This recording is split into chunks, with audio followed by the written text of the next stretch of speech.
Mukhang nakalaya na ang mahal na reyna sa aking mahika.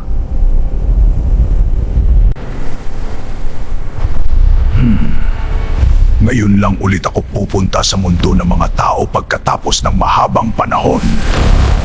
Kailangan ko siyang mahanap agad at maibalik sa kaharian.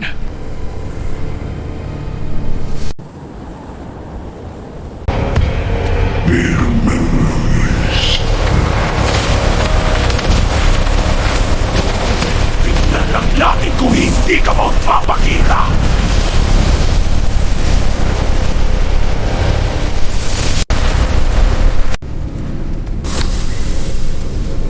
Mahal na hari, huwag mo itong gagawin. Anong ginagawa mo dito? Ang mahal na reyna ay hindi ko pa matagpuan. Pero nandito siya sa mundo ng mga tao. Binigyan kita ng kapangyarihang lumaki at lumiit. Gamitin mo ng tama! Ngunit mahal na hari, ang ating kalaban ay handa hindi ko sila makikita at maamoy. Kulang pa ba ang kapangyarihang binigay ko sa'yo?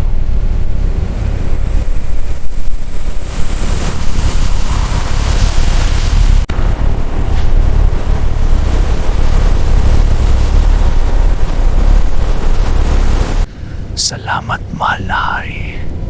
Huwag kang babalik ng walang magandang balita.